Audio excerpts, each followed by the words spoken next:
To find the orthocenter of a triangle in the coordinate plane, we are going to construct the altitudes.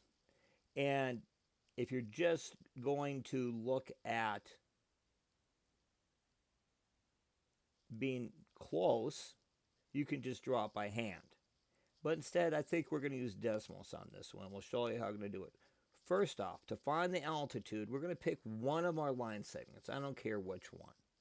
Let's find the slope of B to C. So if I go B to C, I'm going to go 6 minus 4 all over 0 minus a negative 2, or 0 plus 2. So I get 2 over 2, which is 1. And then I perpendicular line BC is going to be negative 1. Now I could just construct my line. I know it has to go through point A. So if I go down 1 to the right one, I'm going to the opposite direction. So what I'm going to do is I'm going to think of this as 1 over negative 1. So I'm going to go up 1 and to the left 1. Up 1 and to the left 1.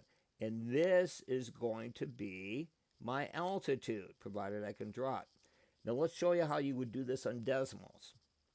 First off, to get a triangle on decimals, here's what you want to do. Rather than plotting the ordered pairs, we are going to make a table. So just create a table.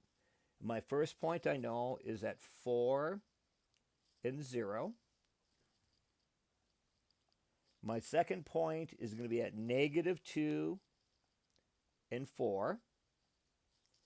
And my third point is going to be at 0 and 6.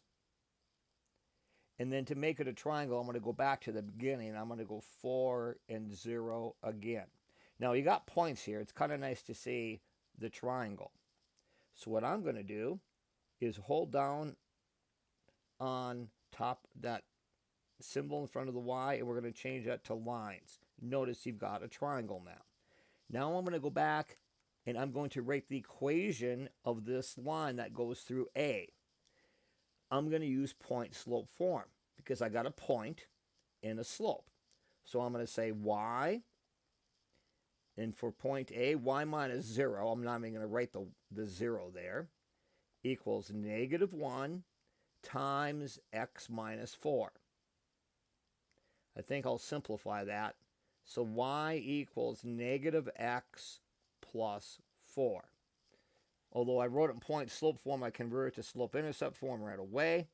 So now I'm going to graph negative X plus 4. I'll go down here. Y equals negative X plus 4. Notice it goes through point A, doesn't it? And it's perpendicular to the opposite side. So now let's do another line segment. I don't care which one. Let's do A to B. So I want to find the slope of A to B. So I'm going to say 4 minus 0 all over negative 2 minus 4. So I get 4 over negative 6, which is negative 2/3. And then I want to do the perpendicular line, so that'll be 3/2. And since I look at line AB here, I know it goes through point C. So let's write the equation of the line through point C. So I'm going to say Y minus 6 equals 3 over 2 times X minus 0. So 3/2 X. I can write that in slope-intercept form, so I'll say Y equals 3 over 2 X plus 6. So let's graph that. Whoops. Y equals 3 divided by 2 times x plus 6. And notice it goes through point C, and it's perpendicular to the side. Where those two altitudes intersect, that's my orthocenter. So my orthocenter is at -8 and 4.8. So negative, what did I say? I thought it was 0.8. I think negative 0.8 and 4.8. And that is the coordinate of our orthocenter. Now remember, this was kind of a long problem, wasn't it? If you got a right triangle, you don't have to do a whole bunch of extra work. You just have to put it at the coordinate of the right angle. Now moving on, remember when you have an inequality, or if you have two numbers, we call this the comparison property, and those two numbers are either one is less than the other, one is greater than the other, or they're equal. And we have the transitive property of inequality that says, hey, if A is less than B and B is less than C, then A is less than C. That's pretty basic. Now, we can apply that to our exterior angle inequality theorem. Here I got a picture of your exterior angle theorem. Remember, the exterior angle from last chapter says the angle on the outside is equal to the sum of the two remote interior angles. Well, notice, and this picture is kind of nice because blue plus orange equals blue plus orange. Well, if I eliminate one of them, that means E is going to be bigger than either A or B. So if you've got an exterior angle, you know it's bigger than either remote interior angles.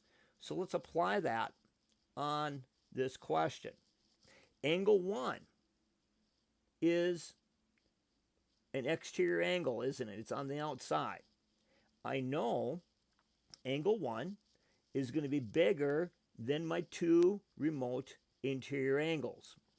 And my two remote interior angles are going to be angle R, I have to use 3 letters, and angle Q. If I add angle R and angle Q, I will get angle 1. So I know angle 1 is going to be bigger, let's use 3 letters, than angle PRQ. And it's also bigger than angle RQP.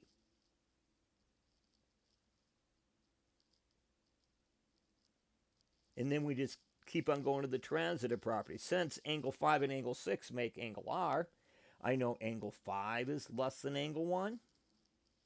I know angle 6 is less than angle 1. And then I could do the same thing for angle 3 and angle 4 because they make angle Q. And I don't have anything else I can compare it with. Now I'm going to erase what I've got here. And now we're going to go backwards. Whoops, I want my eraser. Oops, eraser please. There we go. No, well, it keeps on disappearing, that's what happens. I want to look at all the angles bigger than 8. Well, I know if I take angle 8 and I add it, I don't know why I put an arc there. I don't want an arc. If I take angle 8 and I add it with angle R, my exterior angle would be angle 2. So I know angle 2 is bigger than angle 8. And that's pretty much what I can do because I can't say anything else about being bigger because I don't know angle 4. And so we're just looking at it must be bigger. It's not can be bigger, it must be bigger. Now, what's wrong with this picture? That is, if you get a question like that, that's impossible. And the reason we know that is because the measure of angle R is my exterior angle. That's going to be bigger than the measure of angle Q.